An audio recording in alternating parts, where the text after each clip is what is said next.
and that in theory should be us live. I should have to do some kind of sexy video intro at some point so that we don't just go "Rah!" which is what we appear to be doing at the moment. In theory should be us live. I should have to do some kind of sexy.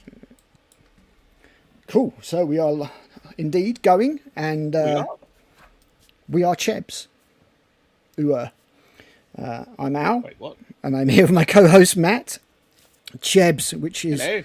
a couple of tits chatting hobby, endless bollocks and stuff. And we have some stuff to discuss today because, GW have bestowed cool stuff upon us on this fine Monday, the 18th of August. But before we get into that, how have you been, Matt? You all good? I am operating within acceptable parameters. Thank you very much. Spoken like a true automaton. Splendid. Yeah, it's been alright, mate. Yeah. We've been getting the old Battlefield beta, Battlefield 6 beta in. Yeah.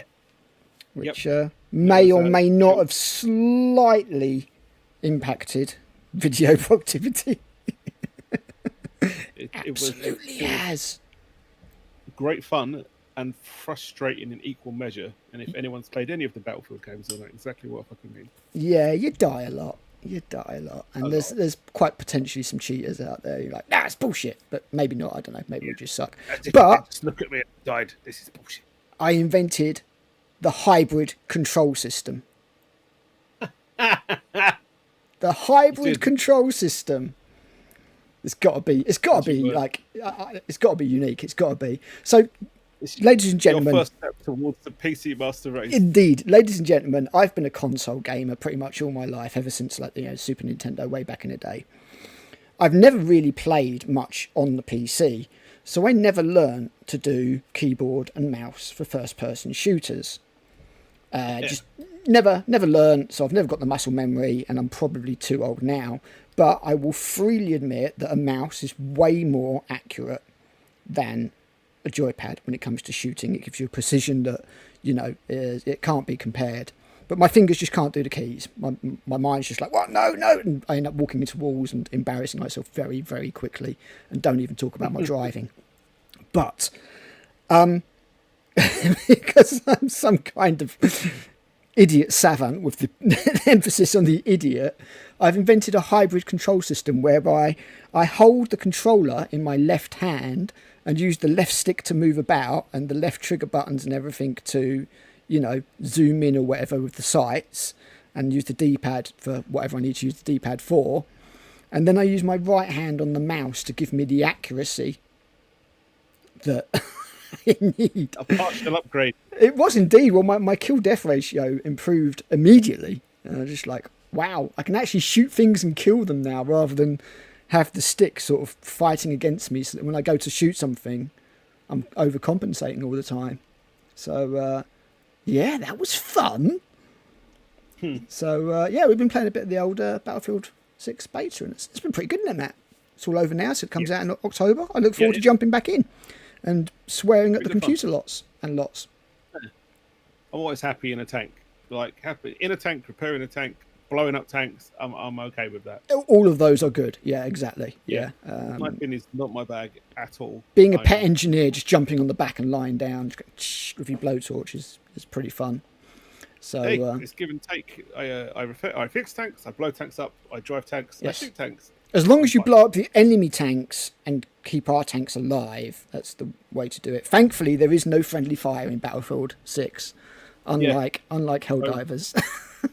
Although I wish there was, so that when an idiot who doesn't listen to me reverses our tank off of a fucking car park and down into an alleyway and gets stuck wedged in an alleyway pointing at the sky. This isn't me, by the way, just so you know. No. Me. You can't drive in Helldivers. I'm glad you didn't try it in Battlefield too much. Yeah, I just wish I could have got out and blown the tank up with the dude in it. I just wish I could shoot people who play as medic and don't res you. It's like that's that'd be everyone. It's like half the team dead. Exactly. Right, shall we get into it then, Matthew? We will first of all talk about the cool stuff that GW chucked our way. So first of all, we're going to have a quick look at the pre-orders for this week. It's the cafe stuff. And I presume this is like just the extra bits and the bits from the battle force or whatever they call it, the battalion, separately. So you've got their journal, and then you've got Mao Ying. It's a picture of a little China. Yeah, exactly. Yeah, it's all in the reflexes, dude. Complete with like magically glowing crown. But it's quite a cool model, man. I like that. I do actually think that's quite a cool model. Yeah, it is very cool. It's got a little bit of that sort of upscaling with not enough detail, but they have improved it. It doesn't look like an action figure, so that's pretty sweet. Then we've got the Jade Warriors, obviously, and as I say, I'm pretty sure all of these were in the battalion in one form or another. And these are nice models, but I'm very intrigued to know whether or not, because these are new models, whether these are going to be in line with old world pricing, or whether they're going to be in line with like Age of Sigmar pricing. Is it different? Because those are two very different. Yeah, I mean, when your new units are released, they tend to be more expensive. So I'm wondering if the entire army is going to be like that, because the battalion wasn't. You see, I think the battalion was the same price. So I'm worried. I'm sort of curious to know, because this is like 10 models for your Jade Lancers, for example, and these are nice, new, crisp plastic models, not old models from 25 years ago that have been, remade.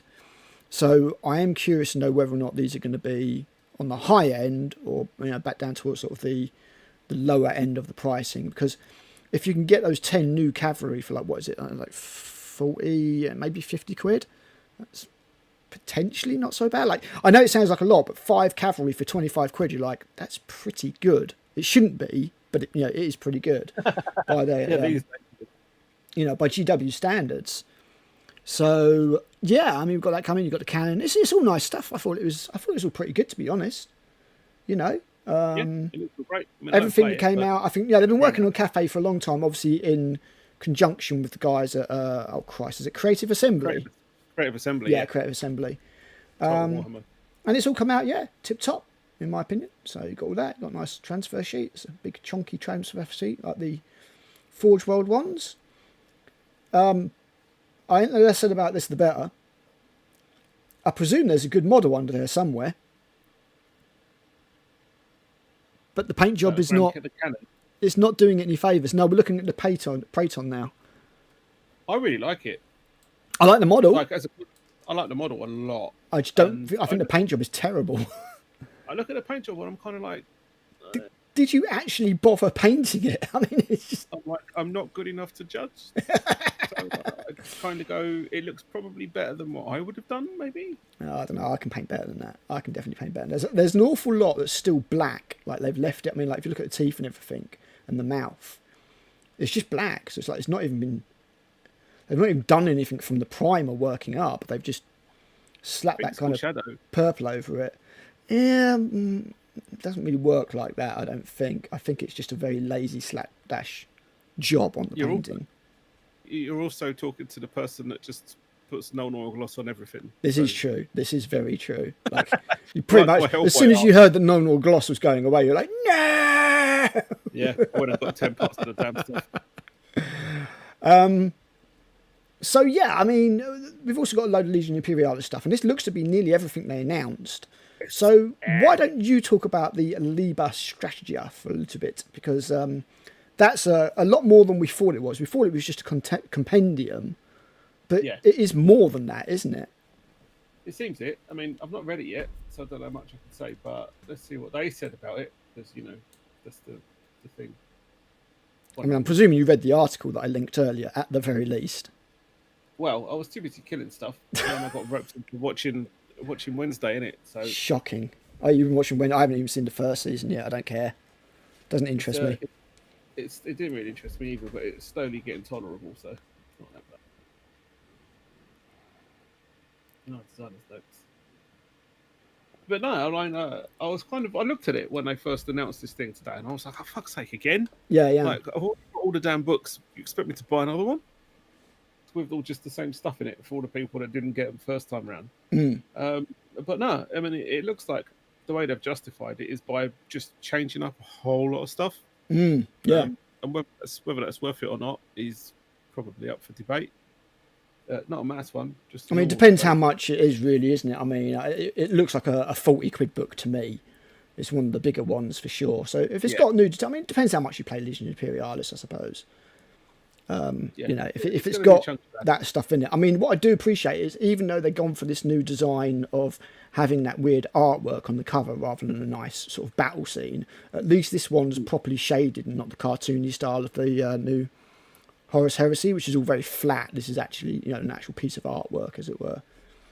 Yeah, that's decent. So that's nice. I mean, I don't know if this is going to be the only place to get data sheets and detachments for their new stuff that's getting released alongside it. I don't know. I mean, they did say there was a load of cards coming out. Let me scroll down. Yeah, they've got cards. They've got cards as well. So yeah, formation and datasheet cards. I'm assuming that they will not make these available online as well. Otherwise, why would people buy the cards? I mean, well, people will buy the cards because it's got all the updated detachments and stuff in it from the book, not just the new ones. I would like to think at the very least they would just put the new data sheets up online. Just so that they're not going like, screw you, you have to buy this book because we changed a load of stuff. Like, leave all the rest of it in the book only, like the compendium stuff. That's fine, because people, you know, if they play Legion Imperialis, they've probably got those campaigns already. But you shouldn't be forced to buy this book to use the up-to-date models or the up-to-date data sheets for the models that have only just come out. That, I think, is a little bit off, in my opinion. There's a small chance that they might even be in the boxes, because they did that with AT. True. I think it was the Knights and the Dire Wolf. Yeah, they released those, and you got like, obviously they were like the thin little normal. Yeah, the thin, yeah, the decent thick terminal stuff that you got with the main box. But hey, it was better than nothing. So they might even be in the boxes. You never know. Indeed. And then obviously the card packs will just have all of the other updated stuff on them as well. Yeah, I mean, presumably including stuff that's not out yet. It seems weird to do the Legions Astartes one where we haven't got super heavies, for example. Well, apart from the ones that they're releasing alongside this, you know, got all the, are the Mastodons going to be in there? I don't know if they are. Yeah, I can't be asked to count 47 data sheets. So, you know, I mean... Yeah, I'm not going to count all the stuff that we've already got either.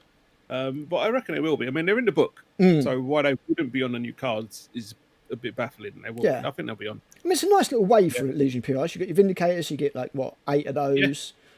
Finally, eight of the Whirlwinds, if you want those. 4 Typhons, 4 Cerberus. That's not a dual build kit, is it? I don't know. Probably not. Because no, it is. No, it's not. You think it would be, because it's like... There's not a lot of difference between those, apart from the top and the gun. Yeah, the front hole's different. So I suspect these sprues are pretty Ramo anyway. So I reckon there'll be 2 separate kits. Sorry for the scrolling, guys, but it's only the gun that's different that I can see. A little bit at the back. Oh, well, yeah, I mean, 2 separate kits, yeah, whatever. Or 2 Mastodons, and all about 30 quid these days. So it's a nice little wave of stuff that's coming out. And they're holding out for the Baneblade-based ones for the Astartes for later. I assume, I'm guessing we're not going to see those until maybe we see the Heresy equivalents. Yeah, you know, that makes sense. And then we've got the order tokens and objective markers, because comparatively it's actually cheaper to do this than it is to do it in cardboard. Yeah, I bet it is. You know, by the time you've done, you've got to pay for the sprue and everything like that, but once you've done that, you've paid for the steel mold. This is pennies to print off, so that's why they did it for Heresy, and that's why they're doing it here. So yeah, it's nice to see Legion Imperialis get a little something, you know. Very good. Very good. After this, they really just more or less do have the super heavies to release, and there's probably a load more tanks for the Solar Auxilia, but I don't know if you'll see them. So I would think that quite a few of the variants from Forge World will just disappear. I don't think they'll have the range to do it in plastic, to be honest. But you know, they've got a decent range as it is, in all honesty. Yeah, I mean, a lot of the old 30k ones, some of which are you know, they don't do anymore. They're all kind of, a lot of them have got like a nice historical basis on like real world tanks or exactly, like the World War II, World War One, tanks and stuff like that, chassis and things. It's a bit of a shame that you see them go, but on the flip side, like if no fuckers buying them, then they're going to go that way, innit? And and the thing is, you know, GW are quite obviously going away from resin. Now, I don't think they can do it for everything. I don't think you can make a Warlord Titan out of plastic. No. You just can't. It's just not viable, unfortunately. But, they're going to want to step away from resin for an awful lot of stuff. And go to plastic for as much stuff as they can. So, it's not the end of the world. And then rounding it out, we've got some Middle-earth stuff. And that's always been good. It always looks nice. If my wife didn't hate Lord of the Rings, I'd be tempted to pick some up and play some stuff. I think I know who sculpted these war drakes. I think I recognise her style in this. I used to work with her, so I don't know if I'm true. I have to ask her sometime. She might not be able to tell me. The ex-Warcraft lady. Yeah. And then Warhammer Plus, nobody cares. I don't think. Let me know when there's another animation, guys. Make it better than Kill Lupercal. So that was the Sunday preview stuff coming up. I did say that the new Kill Team set would be coming out in a while. Yeah. Actually, while we're here, that's something that we should probably look at. God. Here we go. We won't bother looking at the Nightbringer because I think we pretty much agreed on that. But let's look at these monstrosities again. So it is the Sisters of Battle Indubitators, or whatever the hell they're called. I don't think they're great. I mean, I think the models are fine, don't get me wrong. I mean, it's a little bit... You know that artwork that appeared on Warhammer groups a while ago, and you've got the woman standing like in this very sort of unisex armour, no curves, all bulked out and stuff like that. And then you've got the guy drawing her, and he's drawing her as the traditional Sister of Battle, so curved shins and, boob plate and corset and all that kind of stuff. These look like a notable shift in the direction of the performer. And they're still okay models, but they are decidedly un-Sister of Battle-like in many ways, in my opinions. They're okay. I mean, I think the models are fine, apart from the faces. We don't want to talk about the faces. These two ladies look like 12-year-olds. Not a great look. They also both look like blokes. These two, the one on the left, actually looks like Robbie Coltrane from Nuns with Guns. Nuns on the Run. Nuns on the Run, sorry. Yeah, that's it. Nuns on the Run. Yeah, Nuns on the Run with Eric Idle. And I will fight you for that. That is... If I didn't know better, I'd say that was like an homage to the late, great Robbie Coltrane. The Mortis Sanctus, again, just kind of looks vaguely blokish. I mean, a lot of it's the way that GW paints it with their shadows and stuff. It makes them look like got 5 o'clock stubble, doesn't help. But I don't mind the models. I just find that they are, a notable step away from the previous look of a lot of Sister of Battle stuff, and B, they've all got blokes' faces. Like I said, that is John Boyega. That is Finn from Star Wars. Don't tell me it's not. take him and put him on a stormtrooper body, You can incriminate yourself for that one. Wait, my fantasies are my fantasies. And I thought it was a bit weird that they're experienced battle sisters that are focused on fighting psychic enemies, and they've put them up against Necrons and Raptors. It's a bit of an odd one. Yep, bit odd, GW. I was also hoping that maybe the box would come with enough shields to make them all with shields and swords if you want, but I don't know if they do that anymore. It's not how Kill Team stuff works these days, I'm afraid. It's very particular, and you kind of get like... That's annoying, because then if you want to use this in 40k, your squad's going to look fucking weird. Yep. But I don't think they really do them for 40k in mind anymore. They're just kind of like, yeah. Which surprises me, because I'm pretty sure that's where most of the sales come from. I don't think that many people play Kill Team. I really don't. I think you're quite mistaken. The new Kill Team is rather good. I didn't say it wasn't good. I just said I don't think that many people play it. I don't see that many people talking about it. So yeah, they've all got their crossbow bolters and their stun maces or whatever they are, little eye symbol. There's some good work there. But yeah, they are decidedly not like previous Sisters Battle we've had. And the Raptors, I don't even want to look at particularly long. The Champion's nice. The Huntmaster sucks. This is just my opinion. Yours may vary. The Shrieker's okay. The Sky Series, a bit boring, but it's okay. The Depredator's okay because it's the same pose as the champion. The Curse Claw can get in the sea and just preferably with concrete blocks attached. I think that is awful. Those little necks anyway. Absolutely horrific. The Raptor obviously is just the Huntmaster again, that pose. I don't think it's great. Warp Talon I actually think is quite nice. And the Chaos Lord looks like he's a cheerleader. I'm sorry, he just does. He does look like he's a cheerleader. You just need to give him pom-poms and he can be cheerleading for Abaddon, the Despoiler.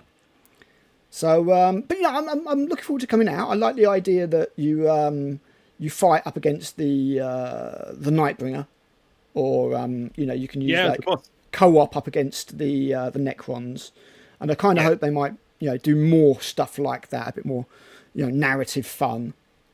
I mean, it's very good that they've done that. I mean, like, I don't mind the sisters in this at all. I don't think they look too different from the standard sisters, because as you've been talking, I've been looking at these pictures, and I've just been looking at my sisters in my cabinet, and I'm kind of like, armor looks the same. Why'd you keep your sister in the cabinet, man? That's just wrong. Because they deserve it. They lost my game. But yeah, I mean, the only real difference for these guys is that they've just got more adornments and stuff. So there's more strapping and stuff on them. They've got more seals and parchment. And they just seem to be a bit more covered up. They definitely don't have the curves that the other ones have. The other ones have a bit more curves. And I can understand that certain people are just like, meh, about that. And they've just gone, yeah, all right, fair enough.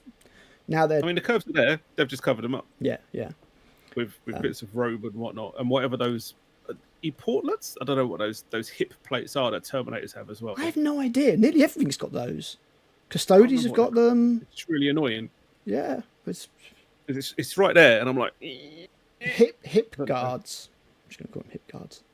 But yeah, I do want to try and get the Tomb World box set. I do want that one, because I kind of like... I've got Necrons, obviously, and I like this Necron dude. I don't even remember what the hell he was called. Something Mansa. Something Mansa. I can't remember. And the Death Watch looked okay, so Shadow Hunt not so much. Might get the sisters for my sister's army when they come out separately. Middle one, what could it be, Matt? I've heard Wolf Scouts. Obviously, we need some new Catachans. Blood Claws, that'd be cool. Blood Claws. Did they not get new Blood Claws? I was thinking more the Wolf Scouts, the actual veterans that are at the moment only available in metal. And then the Lone Wolves. Just the Wolf Scouts. Are they still Wolf Scouts? Because they, like, lore-wise, they're just like the last survivor from their pack, ain't they? So they have to go out on their own and do stuff. Are they? I don't know. I thought they were the veterans that just trained the new runts. I never paid that much attention to space puppies. As soon as they all started riding wolves and it was wolf everything, I just kind of thought it's a bit silly. It's a bit silly, really. And I just ran away. But they turned into Paw Patrol, and I was just like, no, I'm good, thanks. Never mind your Paw Patrols, right? But I'll try and get Tomb World when that comes out, because I do. Yeah, I like the idea. And even if like me and my missus playing co-op against the Necrons, I like that idea. And I presume there'll be a box of Necrons in each of these. So yeah, it'd be pretty cool. No idea what this one would be. Maybe we'll see it in the next preview. Maybe not. So that was that. We also had the Nightbringer, but everybody's seen that, and I think everybody's agreed that the Nightbringer is pretty damn cool. Looks awesome. One of the other things that GW showed off today was some start boxes for the Horus Heresy. Basically like a combat patrol, but not a combat patrol. They're combat forces. And these are pretty cool, Matt, aren't they? I mean, we had a look at these and we were like, yeah. They're awesome. I think they're really good. Really good. And, as you pointed out to me earlier when we were discussing it, if they're priced the same as the 40k combat patrols, then there is going to be a fat saving on a decent saving, yeah. So if you want to start the Horus Heresy, and this new edition has been majorly tooled towards people starting, I think, maybe at the expense of servicing the old veterans, but there's nothing necessarily new there. But if you want to start, you could do worse than this, to be honest. So you got your Legions Astartes combat force is a squad of 20 dudes with enough heavy weapons to either make them all heavy weapons, either all of them as heavy weapons or heavy bolters. Now, with the heavy weapons sprue, Matt, I presume you get 10 bits for the missile launchers and 10 bits for the heavy bolters. They don't share any bits. Correct. Yeah, that's pretty much it. It's what it shows in the picture on the website. Cool. It's just, so you could it's actually just just take your 20 tactical marines and turn them into two squads of 10 heavy weapons. Yeah. Assuming you're somebody like me who's already got like 40 bloody Mark 6 tactical marines. Yeah. Yes, the faces are awful, Chris. I have got a whole video coming up on about how GW just don't seem to be able to do faces. Some of it's the painting, but some of it is GW just can't do faces. And there's lots of other companies that can, and I will be shaming GW a little bit in a video to be coming out. 30k faces seems to be fairly decent. Their 30k stuff does tend to be pretty decent. That's probably because there's not that many girls in 40k. It's mostly Space Marine ones. Even the male faces are pretty terrible for 40k. They seem to be okay with Space Marine ones. Oh, Kotiaz is going to go down in history, mate. It's Pob. Do you remember Pob? I remember Pob. Yeah, exactly. And the Exactly. It's Kotiaz, man. Jeez. But I mean, I subscribe to White Dwarf, so I get the ones with the different covers to the ones that you see in the shops. Yeah, I used to get those, yeah. Unfortunately, for the most recent White Dwarf, the contents is actually pretty good. It's quite heresy focused, if you like heresy stuff. It's quite interesting. But the front cover is like Titus. They use the Titus Primaris. That's not a good face. That's not a good face at all. It's a shit face. Right, and I was like, oh, fucking really? You put this on the cover? Yeah. Just put the helmet on the poor guy, Jesus. Isn't it? Exactly, yeah. It's supposed to be encouraging people to play the game, not laugh at it. So in this box, you also get a Leviathan, which is always great. You know, the proper big dreadnought, none of that Saturnine nonsense. It's probably worth pointing out it's the ranged one, not the melee one. So you get the ranged weapon. What was the one that came with Age of Darkness? The Contemptor. Oh right, yeah. What's the? You threw me for a minute there. Yeah, I did, didn't I? You like, don't get what? Leviathan in Age of Dark. You get Contemptor, the nice new Contemptor. I'm trying to work out which Leviathan I've got. It might be this one. I don't know. I don't care. I can always have two Leviathans. I think I did the melee one first. I don't need friends. And then you get a Rhino as well. So if we are, if this is £100, and that's just an assumption from me, I'm hoping that it is £100 and that they're not going to go mad and they're not going to go money hungry and try and make this £120 or something like that. That's a damn fine saving. I think you worked it out, Matt. So 20 Marines, a Rhino, a Dreadnought, and 2 heavy weapon sprues. And you worked it out, Matt, to be the princely sum of... It's £166.50. Nice. So you're saving if well over 50%. Yeah, which is mad. So it might actually be 120. It may well be. Yeah, it could be more. We'll have to wait and see. £40 saving. So, not that I want to give them ideas or anything. And hopefully they're available through third-party retailers, so you can get your 20% off or whatever from Wayland or the like. You've got a decent little start to a force there. Not an army, but a start to an army, certainly. And although the Horus Heresy is meant to be played at 3,000 points, maybe they'll do something to allow you to use this. They certainly seem to be pushing them a little bit, so... Horus Heresy skirmish, maybe?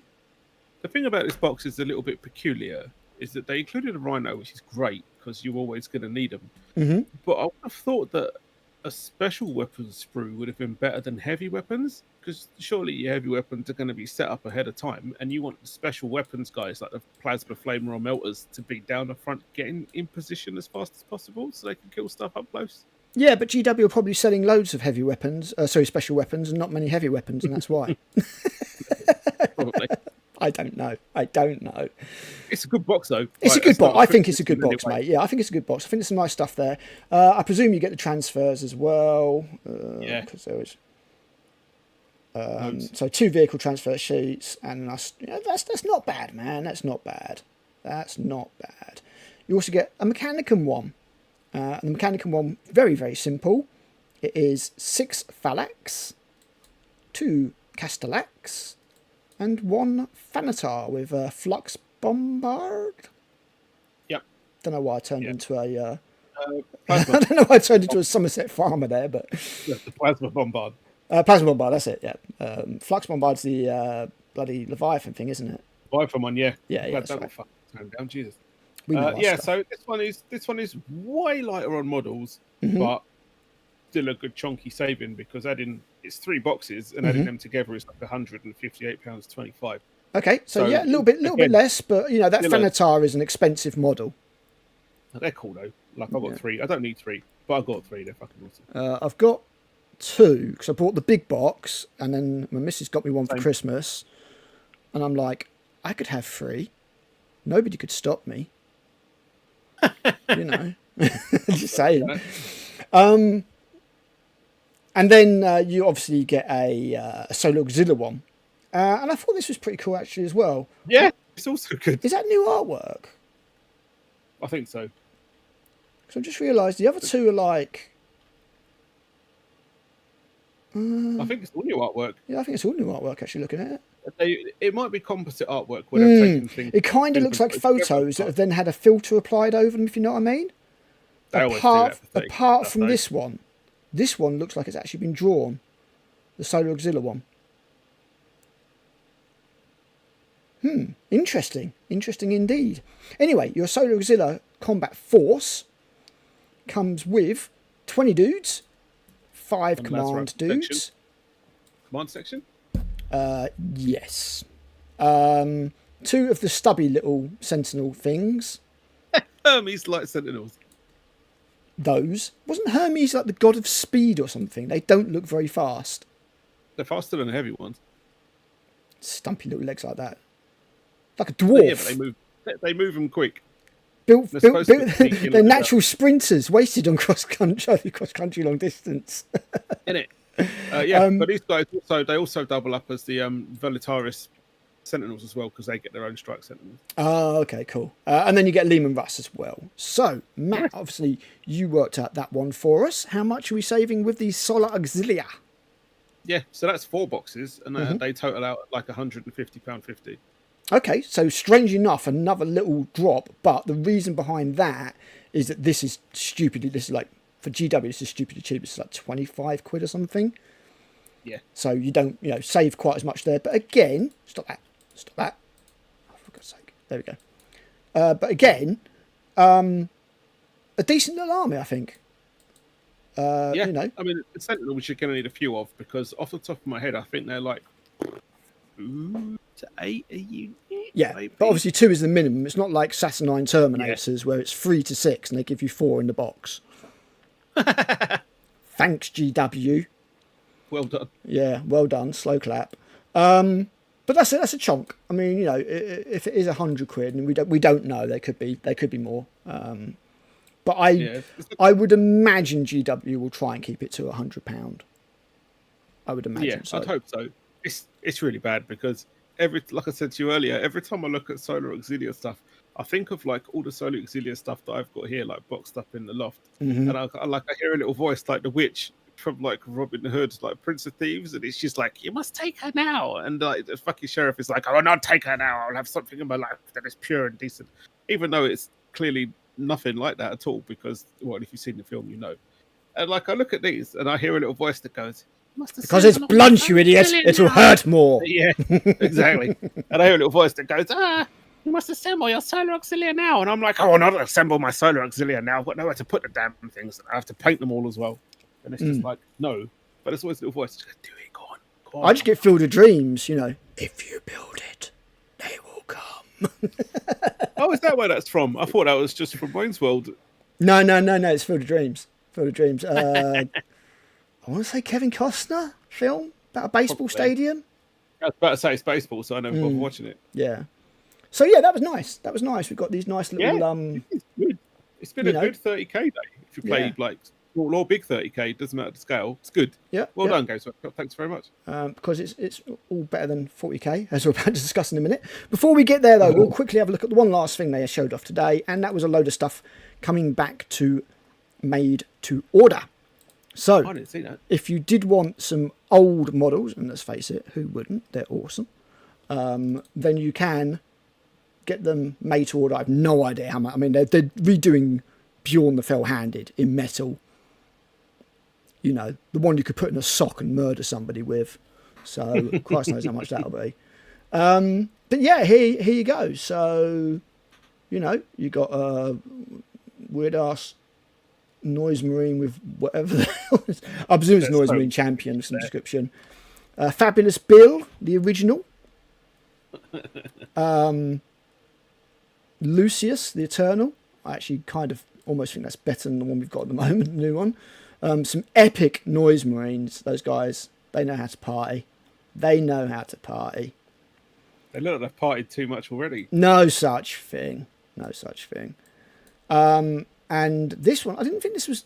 This is the plastic one, isn't it? Yeah, it's the limited edition one that they did. Yes, yeah, it's the plastic one. So they're remaking the plastic one. I was going to say, it's not the old metal one. It's got a bloody Primaris helmet there for a start. So I have got that somewhere, meaning to paint it one day, maybe, probably never. So yeah, they're coming back. I mean, what I will say about these old models is they just had bags of character that I don't necessarily see in the new models so much. I know the new models are higher fidelity, they're more detailed, blah, blah, blah, blah, blah. I don't care. These are awesome. Oh. Some people would say crude. I say awesome. I mean, you know, I'm not a cast player, so if you've not got studded gauntlets, can you? If you've not got studded leather gauntlets, can you even call yourself a Chaos Space Marine? Really, honestly. If you don't have a studded greaves on your armor, can you even call yourself fabulous? Exactly. And then we've got all the 4 Phoenix Lords as well as the old Avatar, who looks positively tiny these days. I mean, he is bigger than that. He was resin. That is shrunk down. He's resin? I remember it being fine cast. Oh, yeah. Well, he came out in fine cast because they didn't have a plastic one. Yeah, I think it was supposed to be metal. But he was originally metal. And just as time went on and the scales changed, it was worse than Abaddon and the Spoiler. You know, he started looking very, very small indeed. But these are fine models. Karandras is still really nice. Morgan Ra, lovely. These are classic models. Kind of thing any Eldar collector should pick up. I've got the Jez Goodwin Eldar sketchbook that's got all these in them. And they're lovely, timeless Jez Goodwin designs. You've got old Eldrad Ulfran there. You've got the Warlock group, and that's the really old Farseer there. That might even date back to Rogue Trader times, Matt. I'm pretty sure. That's a Conclave, ain't it? This isn't a Warlock. This is a Farseer. Yeah, that is. That's Eldrad, ain't it? No, it's not Eldrad. I mean, this is Eldrad. Not sure about that. Yeah, trust me. This is Eldrad Ulfran. All right. This is just a Farseer. Because I think I can vote one because this bit snapped off on my one. So it's made out of, it might even been lead. And I changed it. It's not his dick. And I put like a little dragon on his shoulder or something like that. No.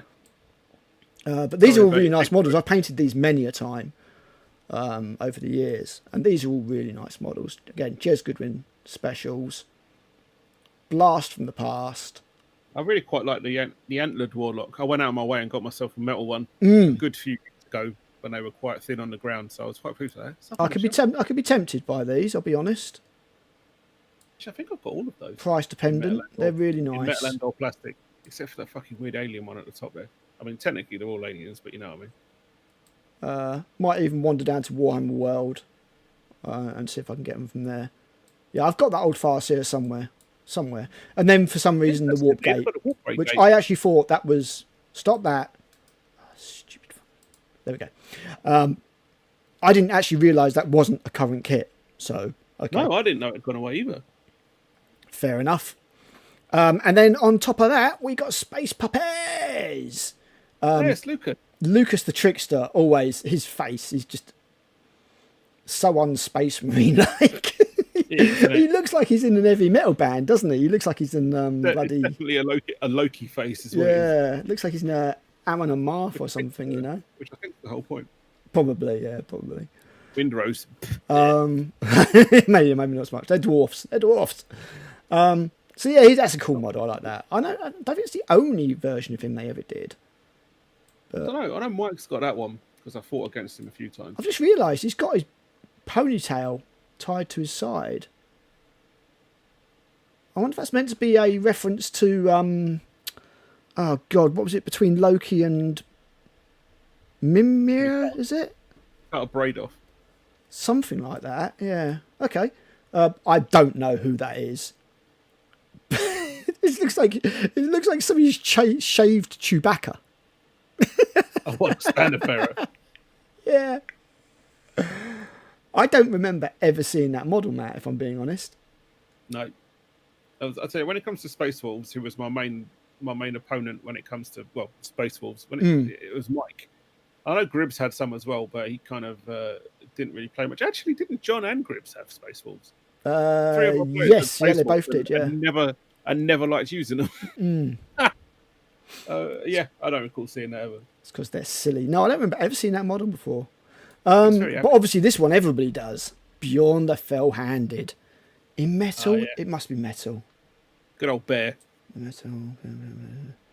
It's got to be. It doesn't specify, but it must be, and it's going to be like 50 odd quid. But that is a proper blast from past, that one. It is. That really does. That really does bring back the memories. Good old Bjorn. Got a few metal dreadnoughts somewhere. I'm still slightly mystified as to how he's never quite popped up in 30k. He's been in the books, but he's not been in any of the models, has he? Yeah, that's what I mean. You got Grigor the Fur-Hounded for some reason. Yeah, the Fell-Handed. Yeah. Yeah. I'm like, someone of such note, you would have thought he would have popped up. Like, you know, my guys, I get like Cor Swain. He's in there, and I think in the Legends I've got like Red Loss and a few others. But like, yeah, no Bjorn for you. I suppose the difference, like Bjorn is still in 40k, and you know, you want to age him out. He's like one of the oldest Space Marines in history, isn't he? Him and bloody Dante, I think. Dante's just like, please let me die. I don't know. 1,000 years old, Dante. Sorry? Is that 1,000 years old, any Dante? I thought it was more than that. I don't know. His Blood Angel's not quite my He's bag. bloody, yeah, he's bloody old though. Like... But yeah, I mean, like, Bjorn the Fell-Handed remembers the Primarch, so he's got to be older. But I guess he just doesn't count because he's just a floating fetus in a dreadnought. But that is a classic model. Classic model. Second edition, love it. They look tiny these days, and we don't care. Like, seriously, a Primaris probably comes up to like here on him. You know, like just like the top of the bloody sarcophagus coffin bit, but we don't care. It's all good. Anyway, all that good stuff is coming our way. Let's get into the main topic for tonight. And that is us being grumpy bastards and not particularly liking modern 40k. Hopefully this will be a quick one. But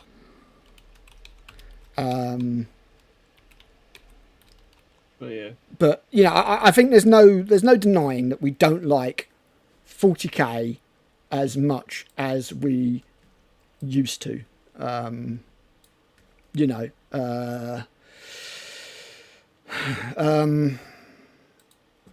part of it is you know, rose tinted glasses, I guess, but there just seems to be a lot missing from the game that I used to love.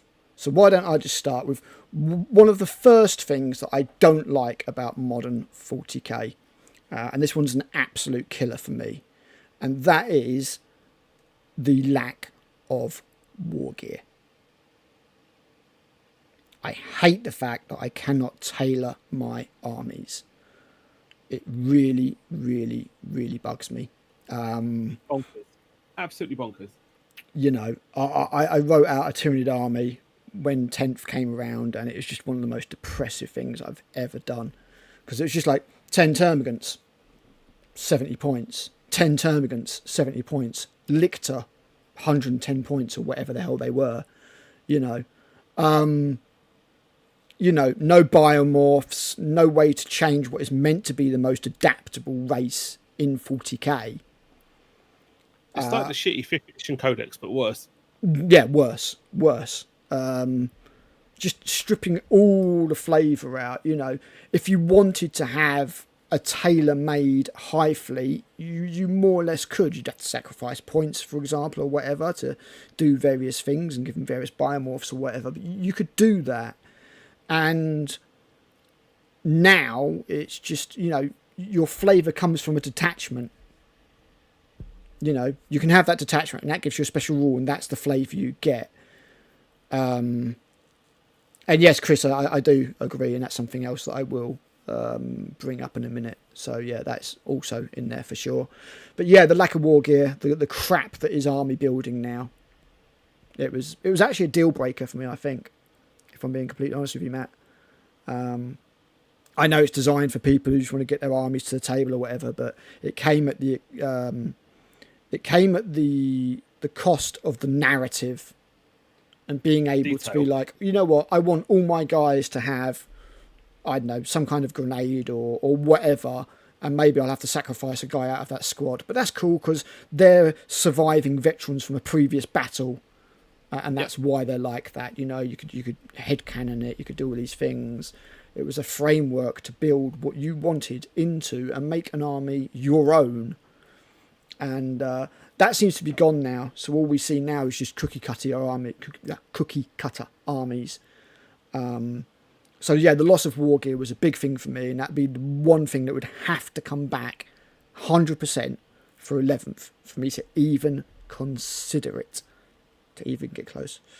So yeah, what's one for you, dude? What's the reason why you don't like modern 40k? It's pretty similar to that, actually. I literally sat down with Northern Pete last week because he's got one of his maybe second game of 40k coming up.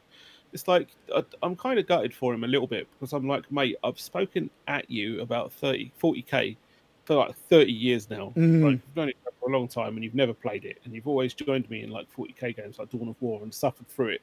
And now you're actually trying it out. On one hand, I'm kind of like, you're lucky because you've got some of the best models ever coming out at the moment that are available. But on the other hand, like, you know, you've got the simplest 40k, so yay for picking it up quicker, but it's still a shit rule set compared to what we used to have. So unlucky, I guess. And we were sort of looking at stuff, and like you said, you make units with blocks of models, and it's not a detailed thing at all. They were kind of like 10 Necron Warriors, like 100 points or whatever it is. Yep. And if you go one model over that, it doesn't matter if you make it 11 models or 20, it's still another 100 points. So they're kind of like, well, it's going to cost you all those points anyway, so you might as well put more models in, so you might as well buy more. And it's like, what are you doing? Doesn't make any bloody sense. Yeah, because it's just blocks of 10. It's just a very heavy-handed way of getting people to buy more stuff. And I mean, that came with the points reductions anyway, which we've also seen in Heresy. You know, you now get more stuff for your points than you ever used to. I keep saying, like, a tactical squad used to cost 370 points back in the day. Yeah. It's been the way, innit? Ever since like second edition, they've just kind of they kind of tweaked that. If you make the game more simple, then people can put down bigger armies and still have a game that lasts the same amount of time. So they'll buy more stuff. So stuff's got cheaper points wise, so that people could fit more into their army and still fit a game in. And around about 6th or 7th, it was like spot on. Like, these rules are fucking awesome. The models are great. It's all fine. And then from like 8th and 9th and now 10th, they've just swung it too far the other way, where they're kind of like, yeah, put more models down. The rules don't matter so much. Don't worry about it. We're just trying to make it a competitive thing. And it's like, can you stop fucking my game up? Yeah, it does. It does kind of feel like that, doesn't it? It's just like, look, this is just a reason to put an army down, rather than have a narrative story or anything like that, or have any attachment, to your army.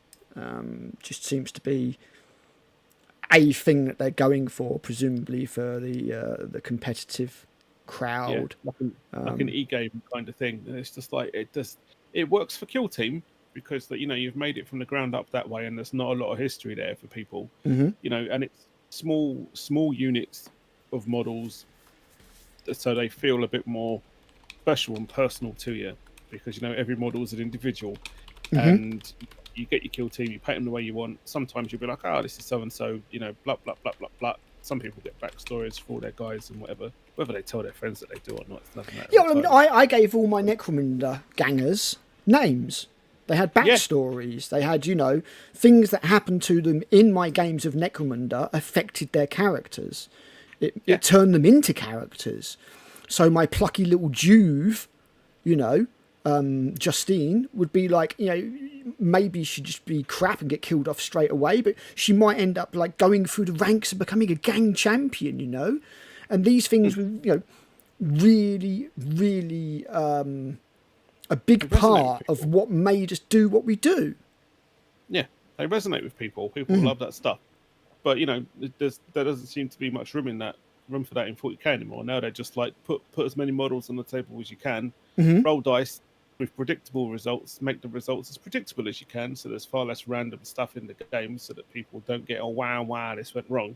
And then just spoof off the table as many models as you can, and then finish your game. Get in another game quick. Why don't you buy a second army so you have more varied games? Yes, indeed.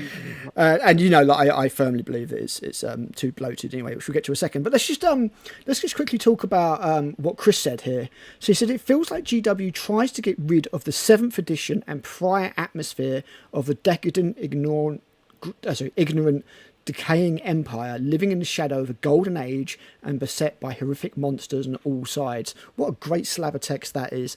And yes, I agree. You had a faded grandeur to old 40k that doesn't quite seem to be as prevalent these days. No. I feel like it's still there in ways, but it's not the focus. The focus is about this very bright and shiny heroes fighting bad guys, kind of. We're pushing back, yay! Kind of. It just doesn't feel like, I remember reading the 7th edition rulebook and reading the lore in that, and they're saying like, the Golden Throne is, breaking down and we don't know how to repair it. These are the, the end times and stuff like that. And then, Guilliman comes back and it's like a new golden age, and they tried to convince us it's not a new golden age. It's like, no, Dark Imperium, the galaxy's split in two, asunder. Things have never been worse, but Gulliman's got Primaris Marines to give everybody and everything's okay. And I was like, oh, well, yeah, fuck me, I guess. Everyone's got hot cake. Everyone's got hot cake, yay! You get Primaris Marines, you get Primaris Marines. He's going around there like bloody Oprah Winfrey. Everyone. even if you don't want them, Dark Angels, that's you. Got Primaris Marines, and they're all like, oh, for fuck's sake. Yeah. How can these guys all have accidents? Yeah, exactly. Well, even when they gave us that tiny little glimmer of hope, they were like, oh, crossing the Rubicon, very dangerous, very dangerous. Minus Colgar barely survived it. It's something that's just not going to be able to. And then they were like, no, it's fine, it's all fixed. Everyone else was fine. Magical, cool bullshit. Now everybody crosses the Primaris Rubicon with no consequence. Maybe they should have put Yarrick across the Rubicon, it'd still be around. Yeah. Wasn't even a Marine. Just killed him off. Like they had the opportunity to make somebody a dreadnought or something like that. That would have been kind of cool. It might have even made the Redemptor a bit cooler. Imagine like they had a character Redemptor, be like, oh wow. Isn't it? Do it with Marnius Colgar. That's what I would have done. I would have done it with Marnius Colgar, and I would have given it twin power fists and be like, yeah, there you go. Hasn't changed. But that's what Forge World did with the Red Scorpions guy, didn't they? Mm-hmm. He kind of went up with every Imperial Armor book he was in. He kind of got promoted, and then clearly he got promoted a bit too far and ended up in a Dreadnought. Yeah, yeah. But he had like twin assault cannons and something else. It was a proper fancy Dreadnought. And they advanced the timeline, and it just doesn't seem like anything has really changed. It's like, it's been like 150 years since the Indomitus Crusade, but bugger all seems to have actually happened, apart from Guilliman went out there and gave everybody Primaris Marines. Yeah. It's like we're nearly 3 years now. We've had the Lion, and he's still not met Guilliman from what I can tell. Best, I think. After Imperium Secundus, they're probably a bit like, I just don't want to talk to him. Yeah, exactly. 10,000 years, I don't want to. Yeah, Chris, I've got a feeling that maybe Dark Elder are not going to survive contact with 10th edition. I do not think there'll be any mention of slavery in the book at all. I think they will now throw picnics with punch and pie, but there's no punch and pie. Is that a code? Oh, Kevin, you are signed up to us and you have got like notifications on, yeah? If it helps, we go on at 9:30-ish most Mondays. I'm not going to say every Monday, but most Mondays we try to.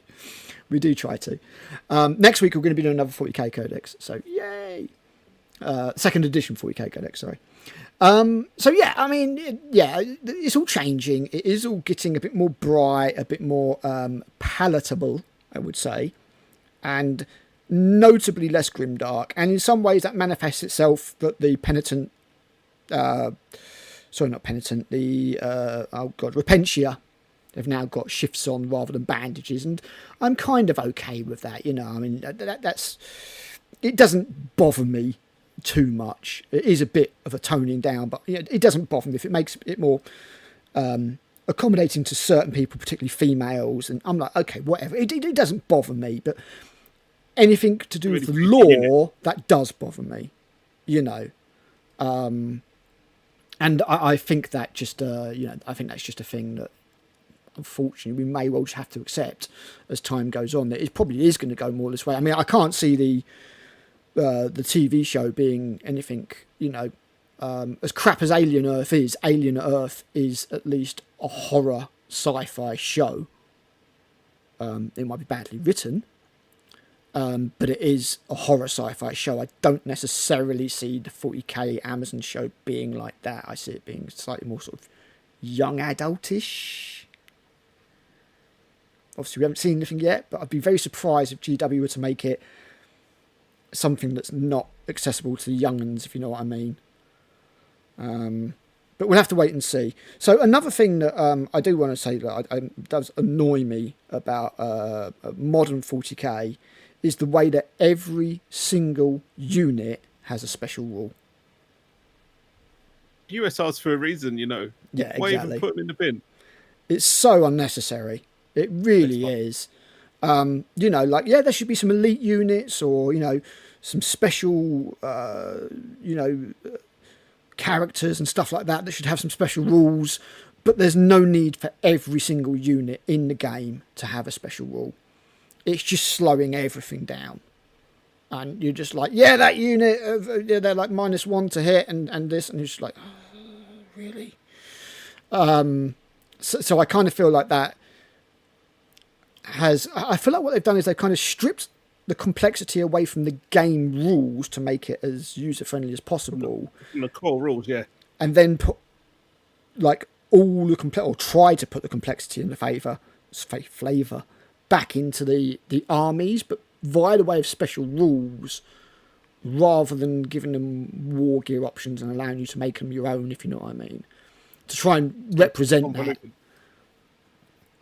you know. And that is something else that does somewhat annoy me. You know, it's not like the old days of Hero Hammer. Like, second edition was literally like, here's your special character, which, you know, war gear cards do you want to give them, kind of thing. And we're not going to that level. But like you said, I think we were at a happy place, as it were, in 7th, until Formations came along, where it worked quite well, and you could sort of, you know, build a character and give them the armor, and you could make a super duper character within, you know, game limits or whatever, or you could tone them down a bit for, you know, the favour of maybe taking an extra squad or something like that. You know, you had those options. Now building an army just kind of feels like Lego bricks. This Lego brick represents this squad. I shall put it next to this Lego brick that represents this squad, and then I shall plug in a character on top that gives them like an aura kind of thing, you know. So that's something else that, yeah, I think annoys me a little bit, that everything that comes out has a special rule. I'm just like, could you not? Could you especially with troops, could you just not? Just no special rules for these troops. Just don't bother. They're fine. You know, don't need to. Your turn, dude, and then we'll have a look at Hell's one. Okay. 7 again list. Some of the things I don't like about it are like carry-ons from like 8th and 9th. That's fine. So yeah, that's fine, because it's been on the trajectory. It's been on a trajectory away. 8th was the last one I enjoyed. I liked 8th. I didn't like it as much as 7th, but I didn't mind it. But I find 10th unplayable. Yeah, 9 was a bit of a chore. Although, to be fair, like, lockdown impacted us playing it as a group. Of course, and they still changed it after 3 years. And 9th was the one where, if you remember correctly, they were like, oh, we heard you like command points. Now everybody gets loads more command points. Double the amount of command points. Now the game's completely fucked, because, like, it's 80% stratagems and That's it. You know. It's not fun. So yeah, no. If it's holdovers from 8th and 9th, that's not a problem at all, mate. You just go for it.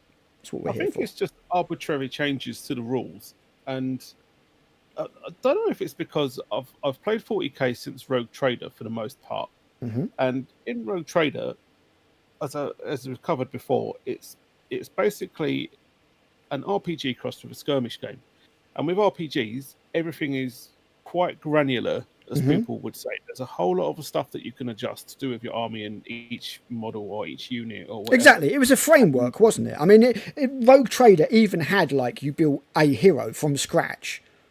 So it'd be like, okay, you're going to give them these stats, that's how much it should cost, kind of thing. You know. And So, the rules and stuff that you had kind of reflected a lot of eventualities that could happen on a battlefield. Like, oh, your dude jumped off of a thing, here's an impact test. yeah. Oh, your dude got hit with this, now he can't see, blah blah blah. You know, you've got to roll initiative, a bunch of other stuff, and it really was like an RPG, but with a skirmish game elements to it. And as they've simplified the rules, they kind of stripped more and more of that away. Like, we lost whole stats and stuff like cooler willpower and intelligence all got taken out of 40k.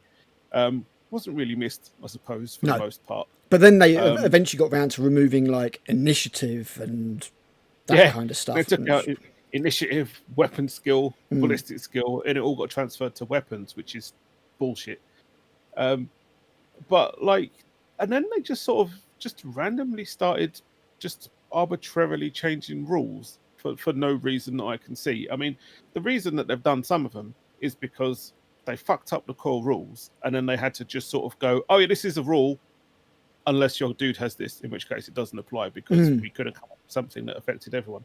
Like cover saves, +1 to armor saves, unless you've got a 3+ armor save, just because. Yes. It's like, hold on a minute. Surely this guardsman next to this fucking marine gets the same benefit from cover because they're still being shot at and they're still in the same position.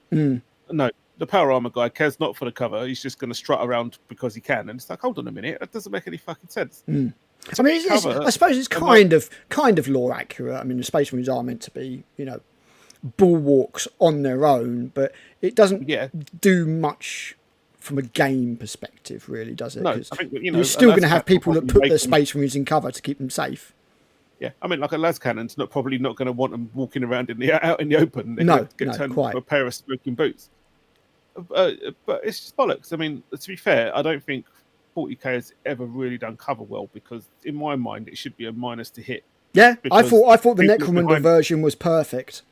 Yeah, soft cover, hard cover, partly obscured, fully obscured.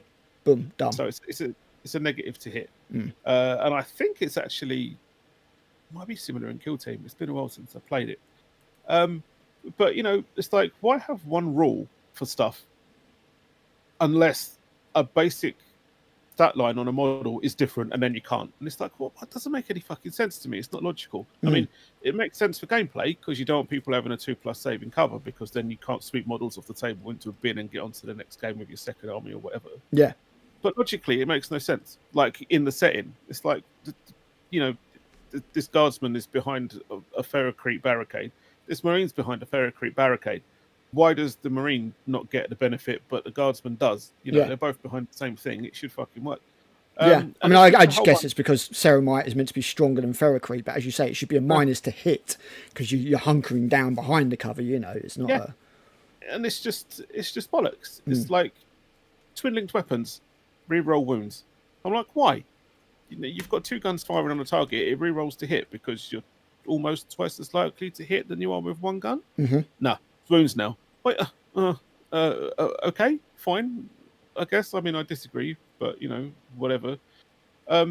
Coherency, like, everyone needs to have a 2-inch coherency. Unless you've got more than 7 models, in which case now 2 models need to be next to each other. That was purely for one thing, though. That was to stop people from daisy chaining. Chaining their way across the board. but like, logically in game, it's bullshit. It's like, why? Why should the number of models that I've got affect how I position them on the battlefield, unless it's in a way for them, you know, for their advantage? Like, it shouldn't be a thing.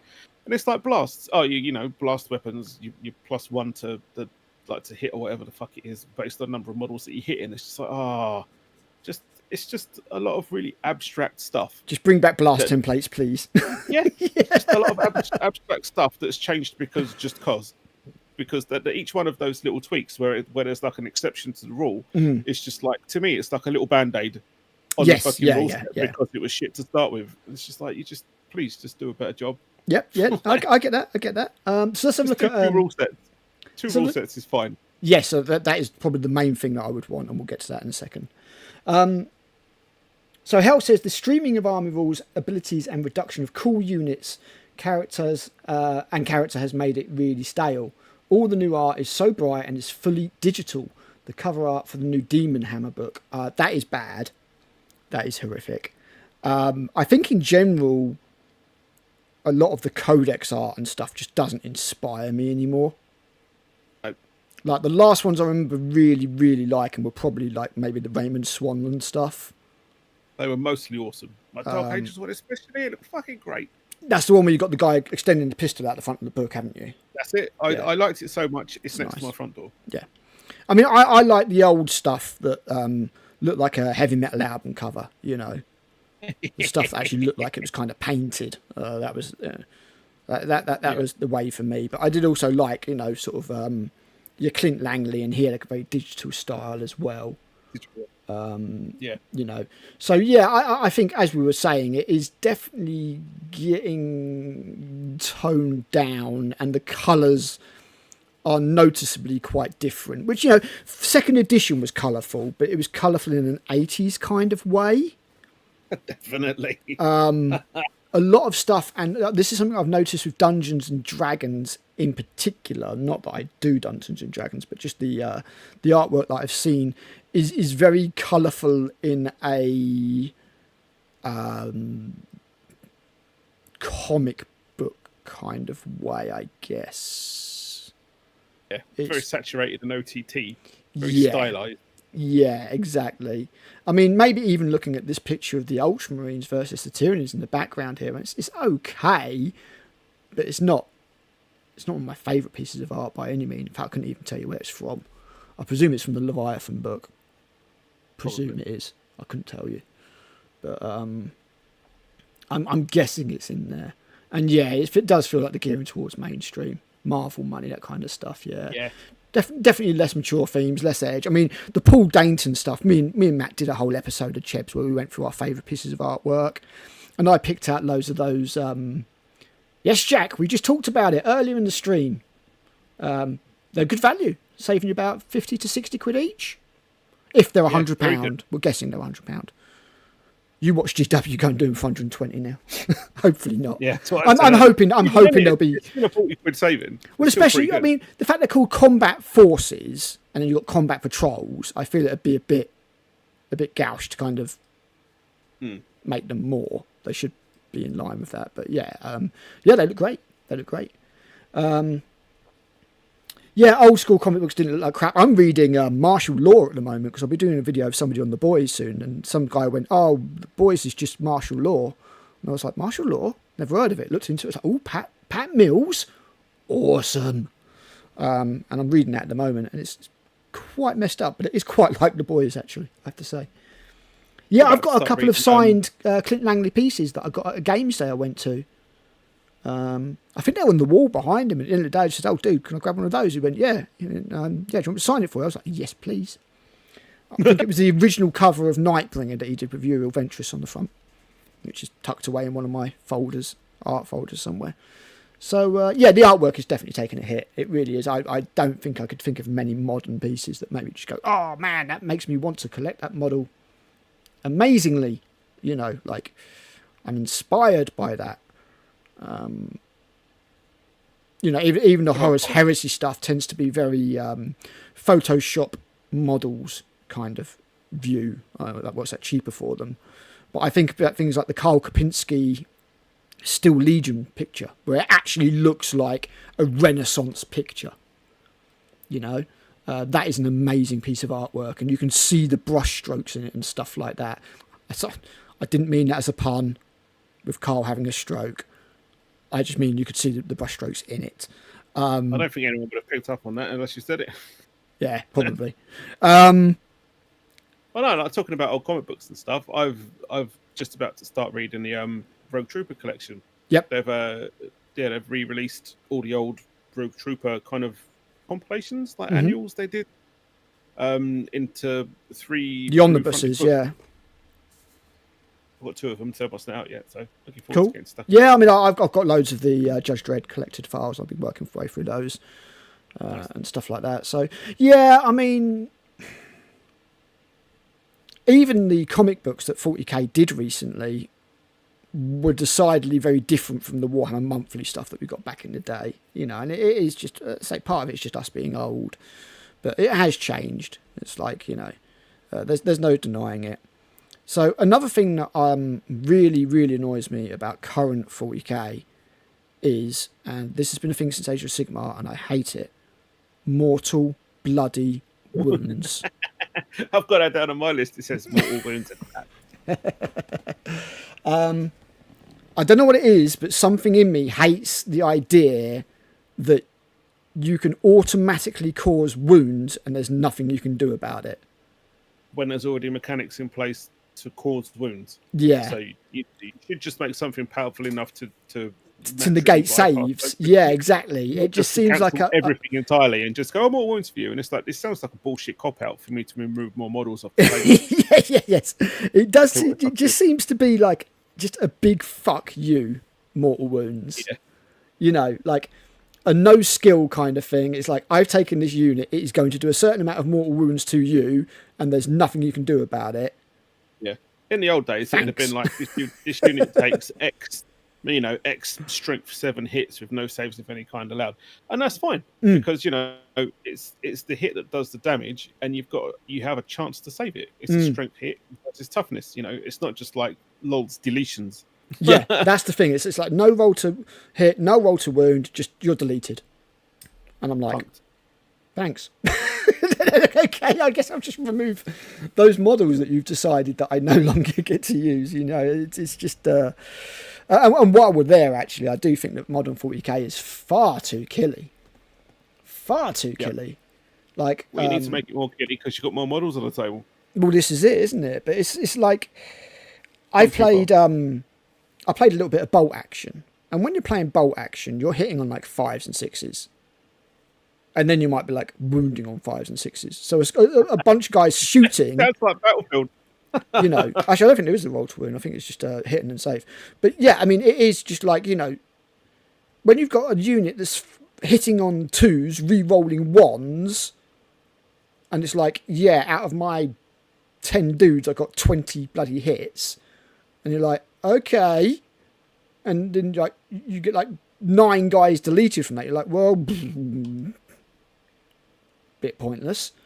So I do kind of feel that it is, yeah, like, as you've said, way too deletey.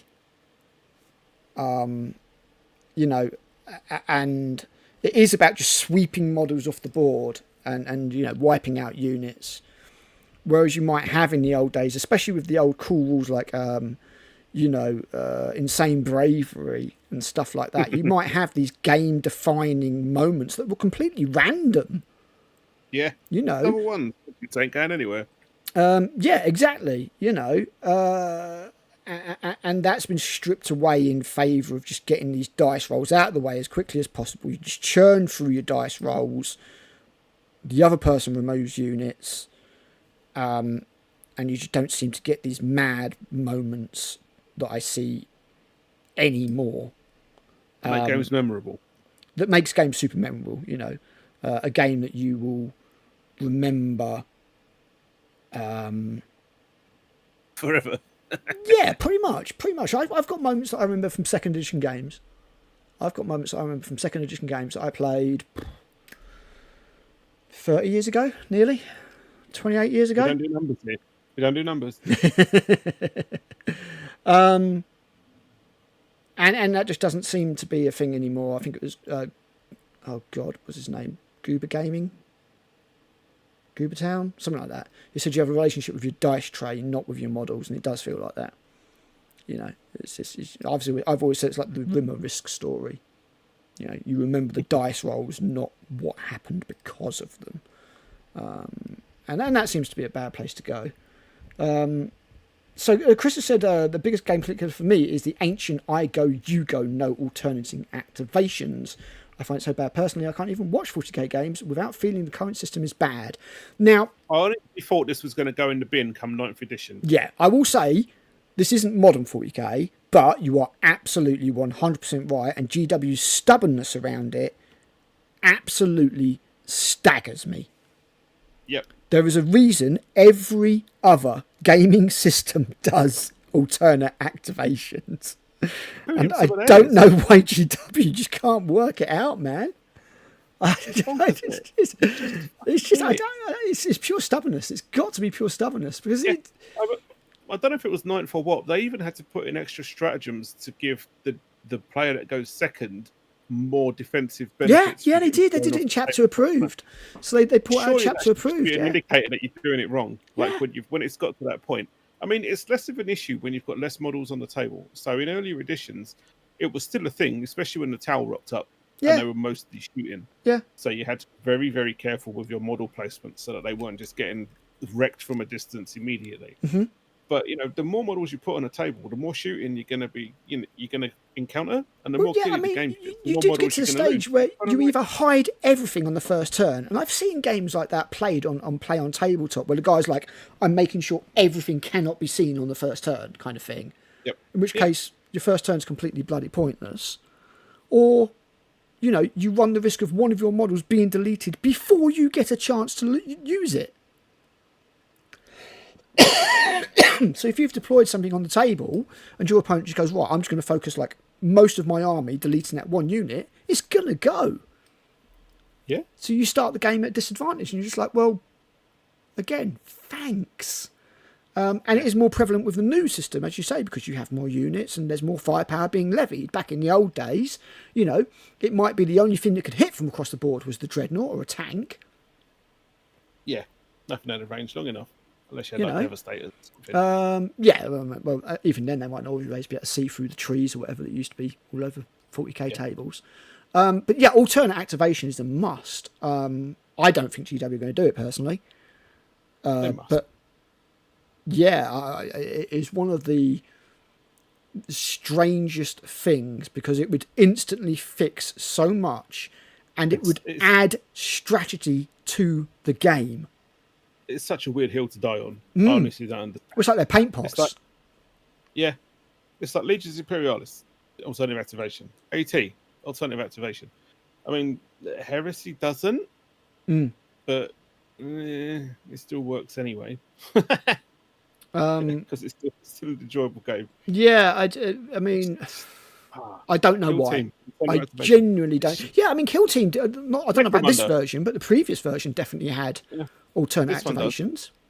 Necromunda, mostly alternative activation because your leaders and champions get to activate a number of other models. A number of other models, yeah.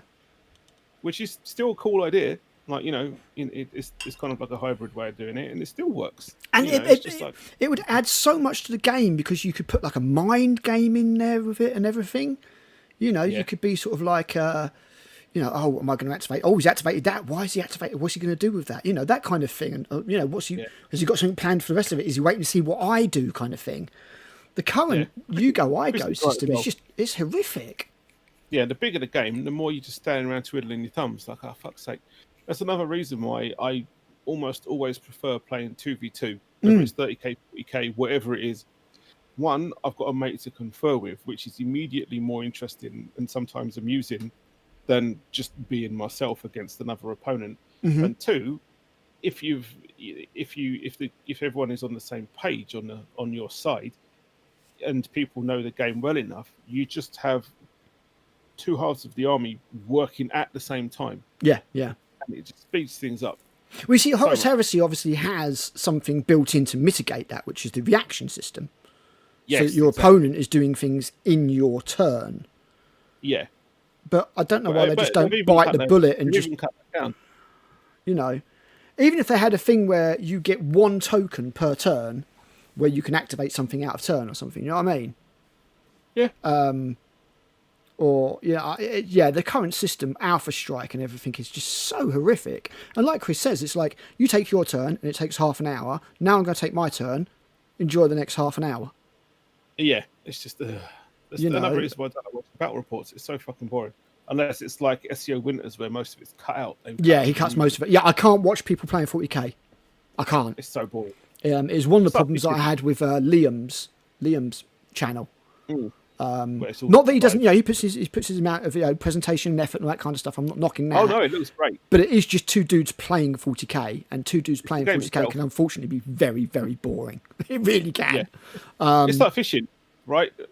People go, "I'll go fishing" when I was a kid, and I'm like, "That sounds like the shittest thing in the world, just sitting around this crap." I actually did fishing a few times as a teenager with my dad.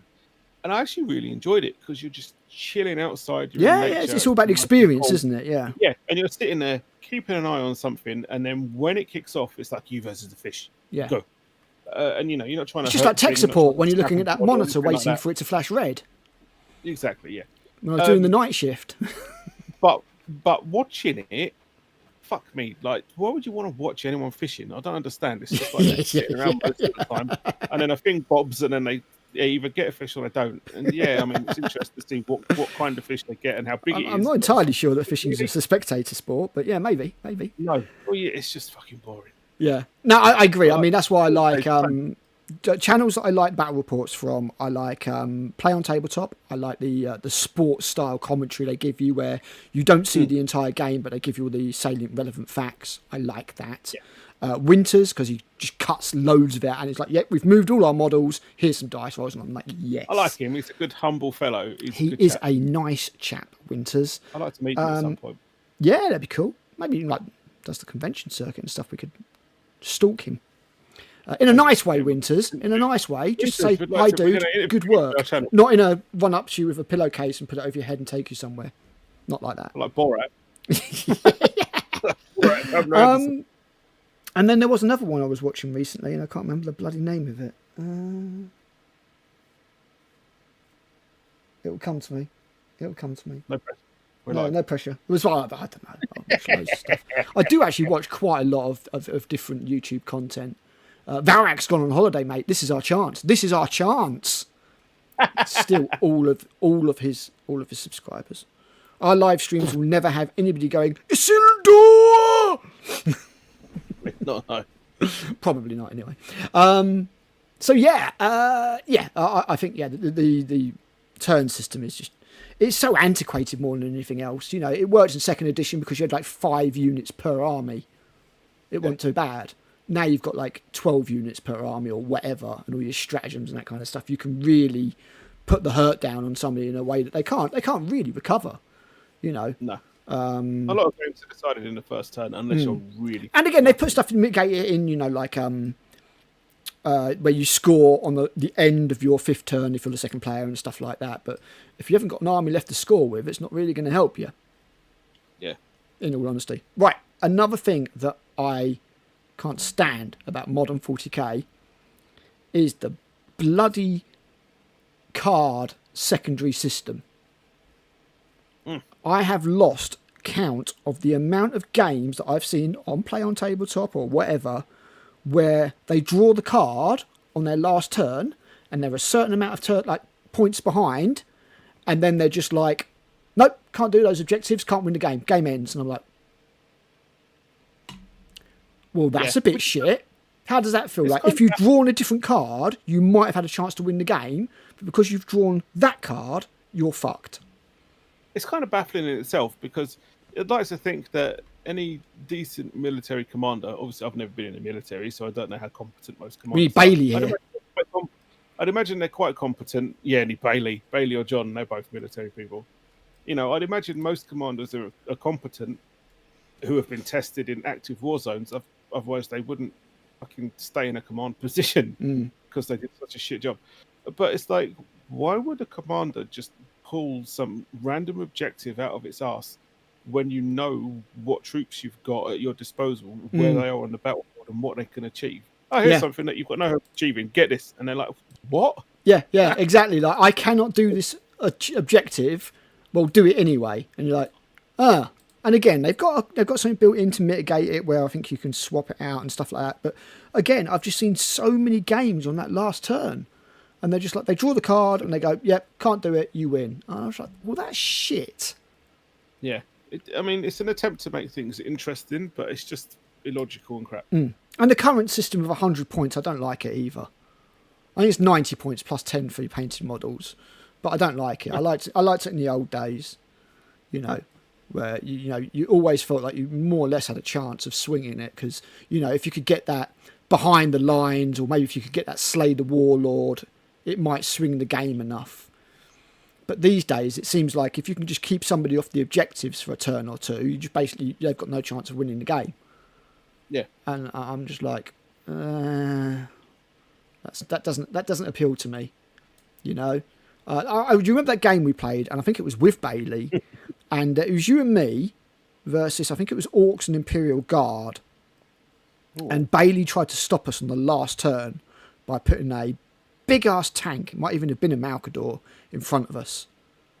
And I was like, dude, if we can just get through this tank, we can win the game. And we swung it on that last turn. I think it was probably 8th edition, might have been 7th. And you always felt like you had a chance on that last turn. You're like, if I just do this, I can bring it back. Yeah, I need, it might be a bit of a Hail Mary, and I might need everything to go my way, and every dice roll, and I might need every combat to go my way. But I've always got a chance of winning it on that last turn, unless I've really been played off the board or something. Not, that card I can't do. Oh, well, good game.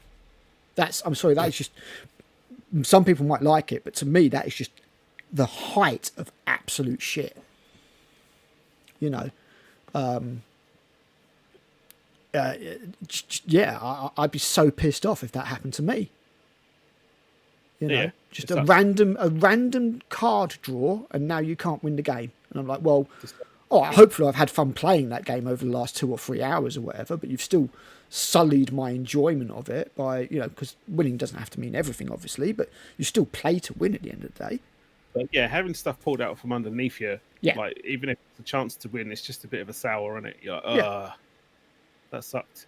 Yeah. So that's another thing that absolutely does my head in, is the card pull of the secondary objectives when you can't do it on the last turn, and it just basically means you can't win the game, and it's just no point playing the last turn because it's just not going to happen.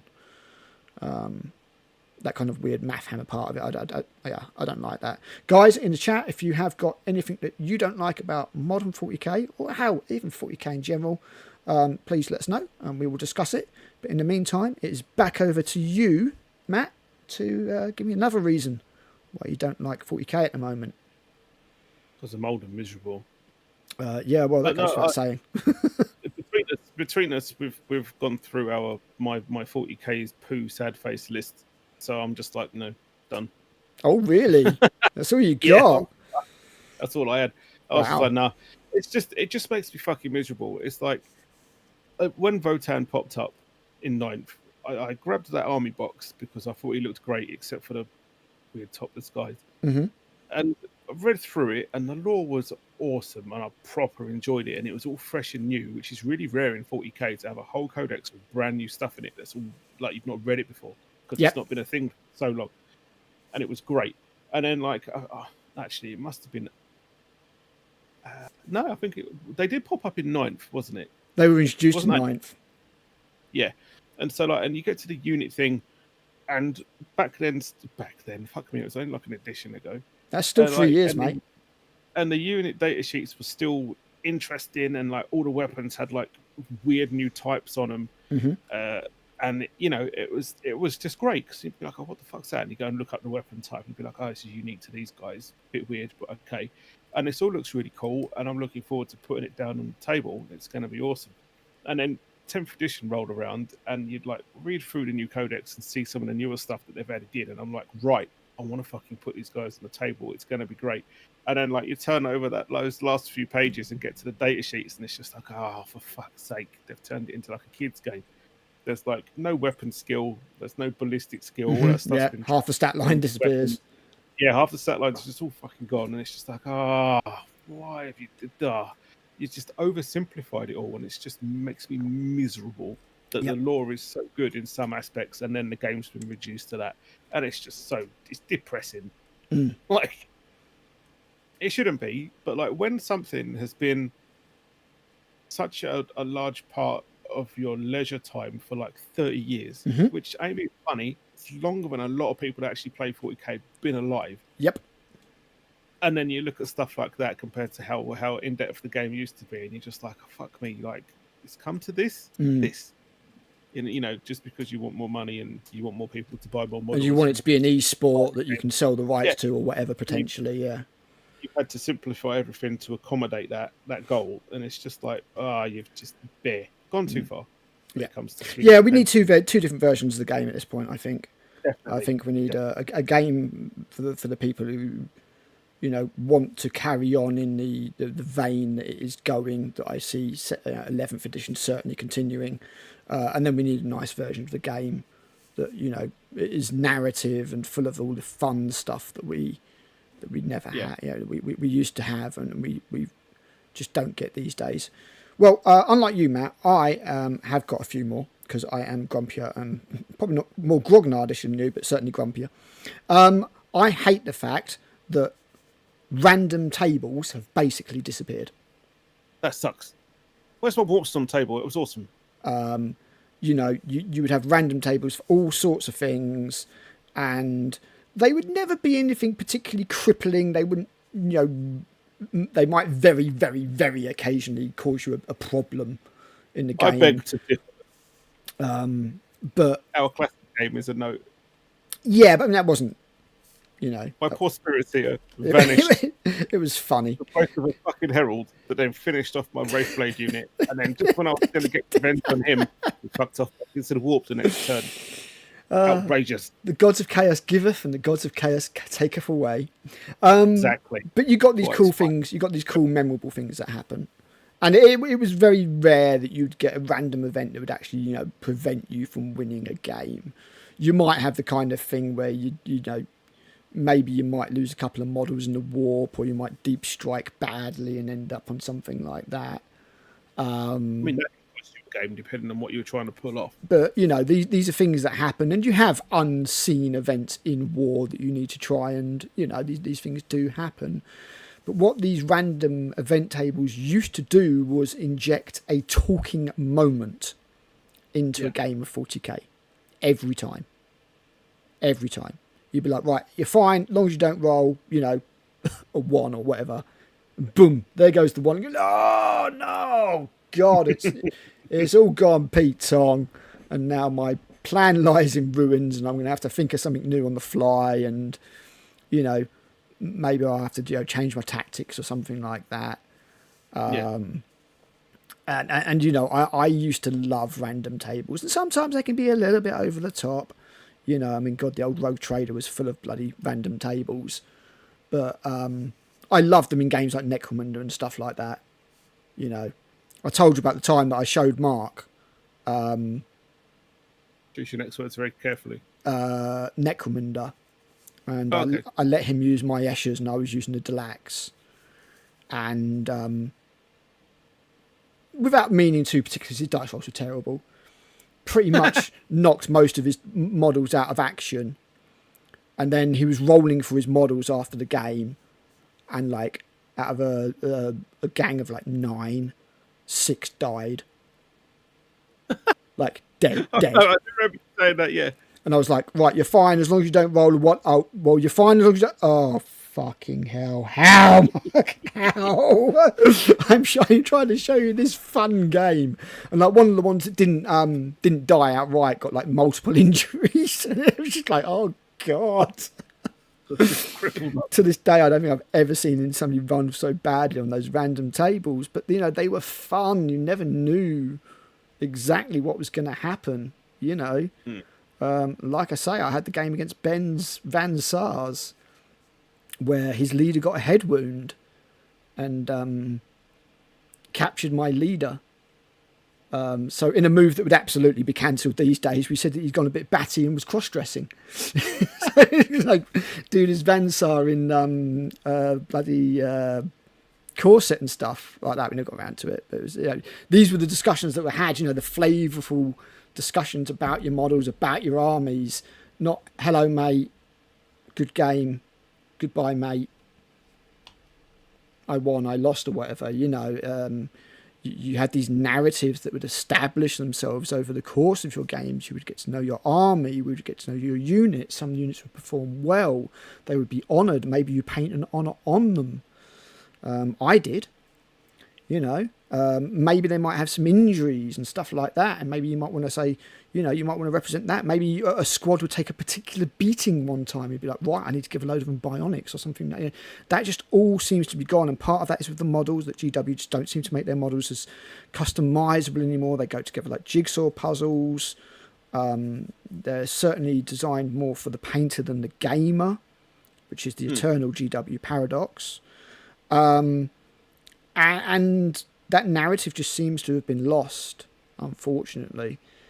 So yeah, that's another thing that I definitely don't like. Kevin, I saw your thing. It needs to go private again because all the problems are caused by having to please sale holders rather than the players. 100%. Also 100% are not going to happen, unfortunately.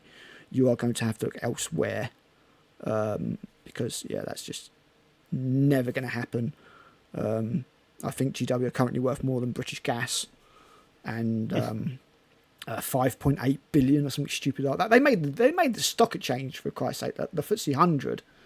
They're never going to go back. Unless something catastrophic happens, they're never going to go back. You need to look at other companies. You will need to look at the Mantics of the world, or maybe even the Warlord games, but then you lose that juicy, attractive IP, and that's the only thing that keeps GW going, I swear to God, is the IP. So, another thing that I'm not a fan with modern 40k is the bloat. Because, good God, are some of those armies bloated. Like, there's 26 factions now, I think, if you take all the different Space Marines into account. And, like, most of the armies have got 30, 40... I think the Space Marines are like 62 different units or something stupid like that they can take. It's an absolute joke. How could you hope to balance that many units? And GW are just, at the moment with Space Marines in particular, just like, yep, new thing, just like the Stormcast Eternals. So you've got like, what, 12, 14 different maybe Space Marine infantry units now? Because every weapon has to have a different unit. It's not the old days when you just like Devastator Squad can have whatever you want. Back in the old days, you had Tactical Marines, you had Devastators, you had Assault Marines, you had Veterans, and you had Scouts and Terminators. That was it. Boom. Done. There's your army. Make it. Cut them out with whatever you want to make them different. But that's your army. Now, it's like, do you want Incursors or Infiltrators? What's the difference? Not a fucking clue. I don't know. I genuinely can't tell you. You got Desolators. You got bloody Hell... Blasters, you've got Infernus Marines, you've got Infiltrators, you've got whatever the ones with the sniper rifles is, there's two different versions of those. You've got, it goes on. You've got Intercessors, you've got Heavy Intercessors, you've got Aggressors, you've got Suppressors, you've got Inceptors, you've got, oh my God, it just goes on and on and on, and it is just horrific. The bloat behind 40k is absolutely phenomenal. It is horrific. I hate it. Tyranids used to have 12 units in the second edition codex. Now they've got like 48. It's 4 times the size. Because they just feel the need to keep bringing out new crap that nobody uses. Leviathan came out. Here's a Psychophage. What's a Psychophage? It's really good at eating psychers. Cool. 4 armies in your edition don't have psychers. And also the model's 35 quid and 9 parts. No, thank you very much. Terrible. It was crap. And they just keep bringing out all this new crap time after time after time. Oh man, I don't even get into the scale creep. Heresy was just like, ugh. I saw that Saturnine Praetor. I was just like, oh God, no, please. Why is the Saturnine Praetor taller than Jagatai Khan? Please stop it. Yeah, please. Sell him mine to Gribbs, I think. He expressed interest. Oh, good. I still think I might get some 3D prints and scale them down, see if that works. See if they work better, a bit smaller. Keep them on the same size bases. I don't game with anybody who'll bitch about modelling for advantage, because I'm certainly not trying to do that. But yeah, and the names mean absolutely nothing. It's like that new Sisters of Battle unit, whatever the hell they were called. Let's have a look. I don't really want to look at those horrible faces again, but I'm going to have to. Incidents. No, Insidient. No, my God. Insidiants. Yeah, Insidiants. Great. Thanks, GW. Don't mind that name, actually. Super helpful. Yeah, but it just doesn't, I mean, Tactical Marines, Devastating Marines, Assault Marines, you knew exactly what they did. Yeah. It's been funny when it comes to Sisters, they've always been somewhat esoteric when it comes to name choices. Like Celestians, it's like, well, they're not necessarily the worst. And the old Tyranid stuff, like a lot of them were based on real words. Carnifex means butcher. Lictor, I think, is priest. It was a bodyguard in Rome. Bodyguard, yeah. A Hierophant is a priest. Sorry. That's it. Or Termagant, angry woman. All these things meant. Harridan was quite similar as well. Harridan, angry woman. All these things kind of meant something. They were real words. Now it's just, like God, with the Space Marine flyers, every single one is storm something and then a bird. or a weather phenomenon like storm or lightning or thunder and then a bird, and it's just start getting stupid eventually. Really, really kind of over the top, and it's just like, this one didn't sell so well, so we're going to break this one. And if you want to collect them all, and if you are a collector and you want a big army, you're going to want one of each of these units, or two on each of these units, because obviously you want a unit of intercessors with stalker bolt guns, and you want a unit of intercessors with assault bolt guns, and you want a unit of intercessors with bolt rifles. Of course, that's 3 units, and it's just absolutely bonkers, just weird, over the topness. Like Chris says, heroic style is all about exaggerated style. It's not about realism. It's about super stylized films. Yeah, I don't know. I genuinely can't tell some of the Primaris stuff apart at this point. I have got another video coming out called The Primaris Problem I'm working on, where I say, I got most of the units in the new combat patrols wrong, because they all look like each other. They all look like each other. It doesn't. Yeah. There's no differentiation between them at all. So it's just I think it's just an accumulation of things that has just meant that I just feel no need or no drive to play 40k anymore. The size of the armies that you're expected to collect, like an army costs so much money now. I don't think I could afford to collect an army from scratch. I really don't. My Genestealer cult army was mostly based off of two boxes of overkill. That's where most of my Genestealer cult army came from. I got the rest of it elsewhere. Most of my Tyranids I had it already, or from Leviathan. The cost these days, you can start off with a combat patrol, of course, but not all of those are great at the moment. Like, if you wanted to do an Imperial Guard army in the moment, Christ, you can go and remortgage your fucking house. 10 dudes for like 30 quid. Like, oh, what's that? Oh, I need like 60 dudes. Okay. So that's £180 right there. That's before I get any tanks or anything like that. So, yeah, it's all a bit bonkers with the, it's all got so big. And this all works for GW at the end of the day. This is making them money hand over fist. Hand over fist. They are making so much money, it's obscene. Don't know how much they're making on miniatures these days, but in licensing, in branding, all that kind of shit, they're making money hand over fist. So it's working for GW. The saturation, the frequency of releases, the overwhelming amount of stuff that is thrown at the consumer, and the FOMO and everything like that, it is all working for GW, but who it is not working for is me. It's not people working for me. Money.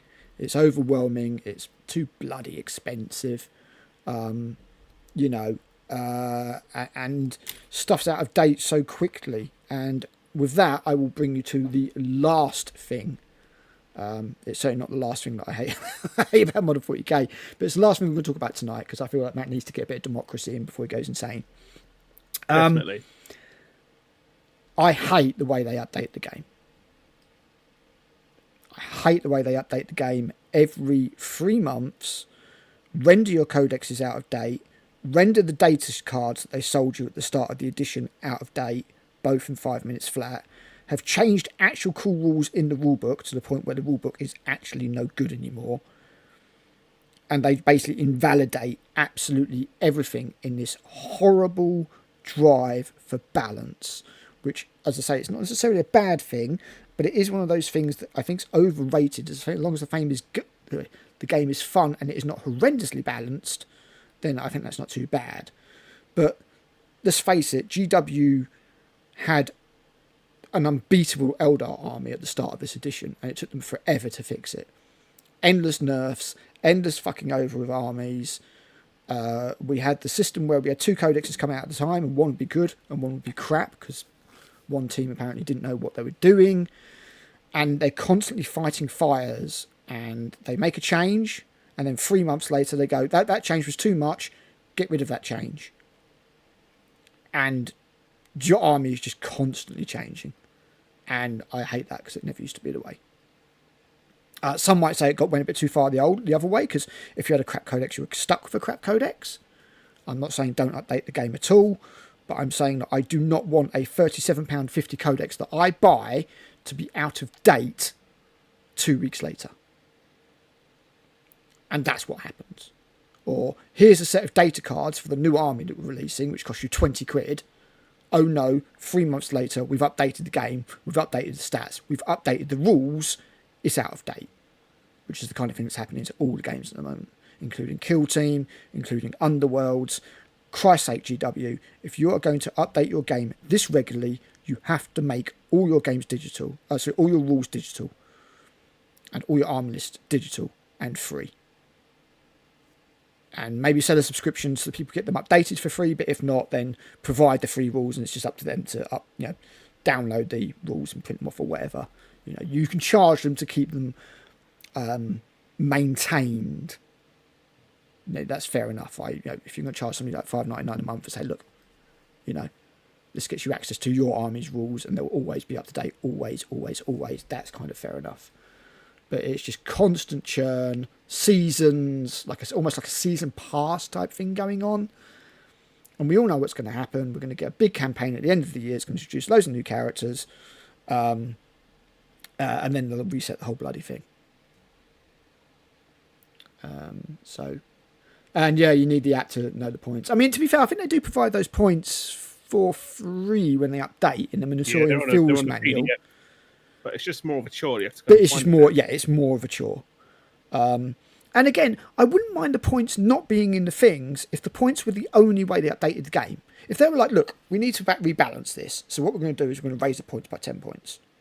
And that's all they did, I'd be like, yeah, fair enough. You can update the game as much as you want in that way to your heart's content. But they don't. They go, this is really fucked. We've really screwed up the rules. We have to actually change the army rule, or we have to change the unit rule, or we have to change a weapon profile or something. And then you are invalidating physical products that I've bought, and that pisses me off. Oh, hi, 30k, is that you?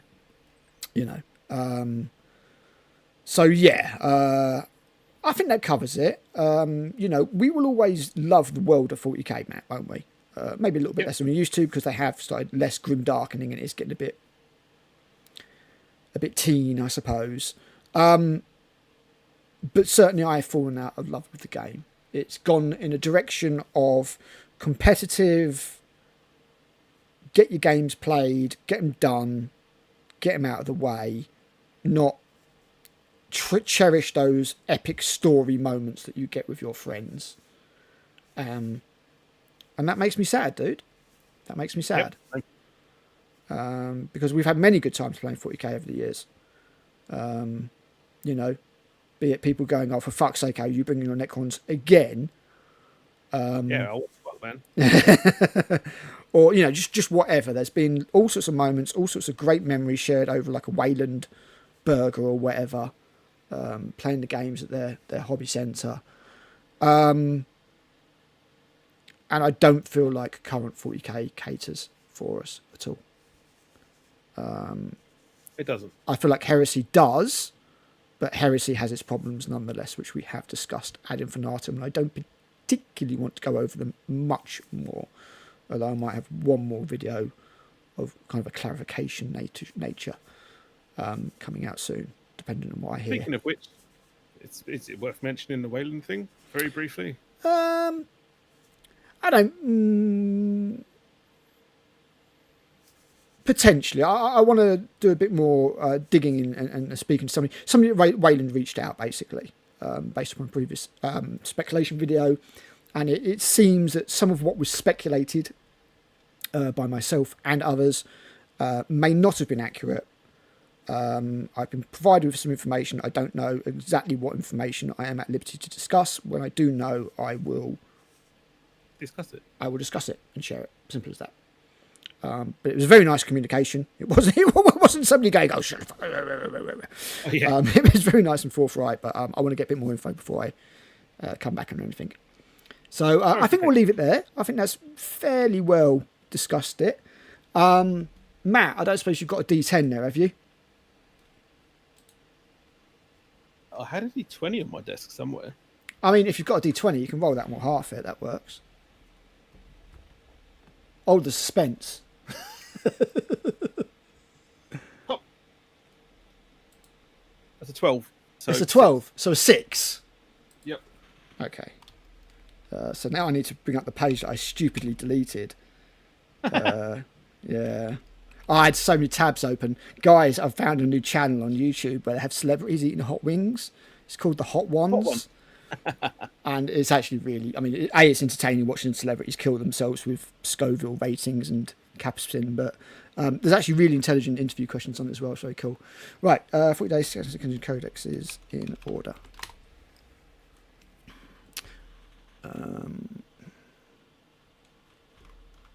Okay.